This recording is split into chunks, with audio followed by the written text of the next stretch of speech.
Hello everyone, আসসালামু আলাইকুম। আশা করি সবাই ভালো আছেন। বাট সকাল থেকে এমন মেজাজ খারাপ, সেটা হচ্ছে সাকিবের যে মামলাটা হয়েছে সেটা নিয়ে সাকিবের ভক্তরা যে ন্যাকা কান্না কান্না করতেছে, মানে সেটা আসলে মেনে নেওয়ার মতো না। আমি জানি আমি খুবই ছোট মানুষ এবং আমার থটসগুলো হতে পারে সবার সাথে মিলতে পারে, না মিলতে পারে, বাট আমি যতটুকু বুঝতে পারি সেটা হচ্ছে একটা মানুষ একটা দেশের আমরা তাকে সর্বোচ্চ আসনে কেন দিই, কেন এমপি বানাই তাদেরকে? আমরা জনগণরা কেন তাদেরকে এমপি বানাই? তারা হচ্ছে আমাদের সেবা করবে, আমাদের সুখে দুঃখে তারা এগিয়ে আসবে। কিন্তু যে মানুষটা নিজের স্বার্থ হাসিল করার জন্য এমপিতে দাঁড়াইছে, অবৈধ নির্বাচন করেছে, ইভেন উনি একজন ক্রিকেটার, উনি ক্রিকেট থেকে অবসর না নিয়ে নির্বাচন করেছে, তাও আবার অবৈধ নির্বাচন। সো এখানে ওনার সবচেয়ে বড় ফল্ট ছিল সেটা হচ্ছে উনি অবৈধ নির্বাচনে দাঁড়াইছে এবং ক্রিকেট থেকে সেটা অবসর নেয়নি।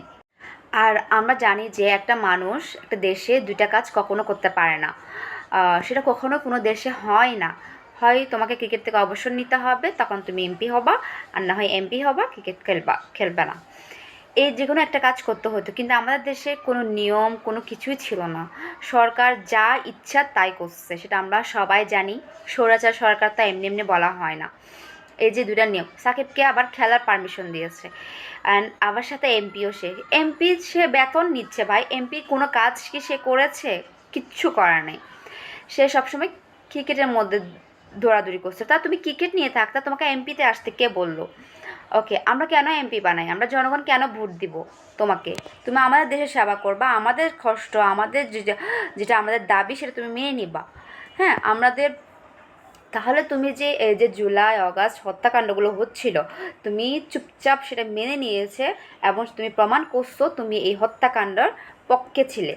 তুমি দলের হিসেবে এই কথাটা লিখছো। ওকে ফাইন, তোমার দল যেহেতু, তুমি চুপ ছিলা, তাহলে তুমি একজন ক্রিকেটার হিসেবে আমাদের জন্য কী করছো? ক্রিকেটার সাকিব আল হাসানকে আমরা চিনি।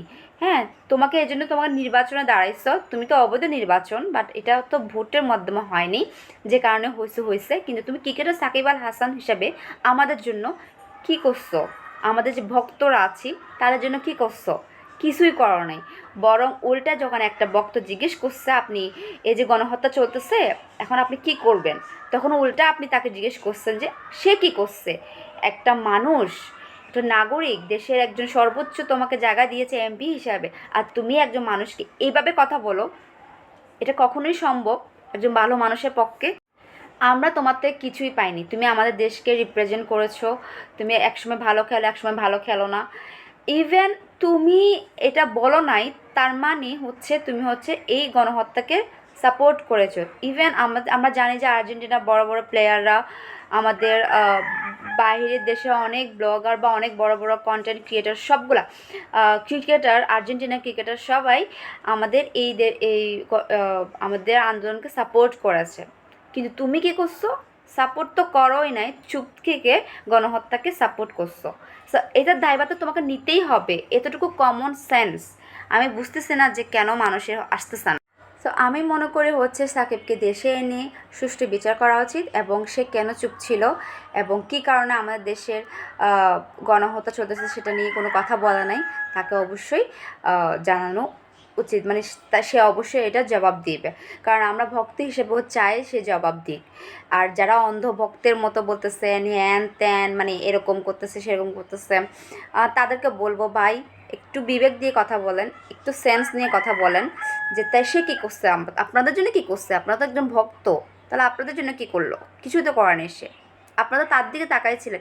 সে যদি করতো, সে যদি একবারের জন্য প্রতিবাদ করতো, তাহলে হয়তো বা আমাদের আন্দোলনটা আরও বেশি স্মুথলি হইতো এবং এতগুলো মানুষ হয়তো নাও মরতে পারতো। কারণ তোমাদেরকে আমরা অনেক বড়, আমাদের দেশের অনেক বড় বড় জায়গায় রেখেছি, যেটা হচ্ছে তোমরা আমাদের দেশকে রিপ্রেজেন্ট করো, আমাদের দেশ নিয়ে ভাবো, আমাদের দেশের কথা বলবা, কিন্তু তোমরা সেটা করো নাই, তুমি সেটা করো নাই। সো যে কারণে তার শাস্তি পেতেই হবে, এটা তো খুবই নর্মাল সেন্সের কথা ভাই। এটাতে এত ন্যাকা কান্না করার কিছু নাই।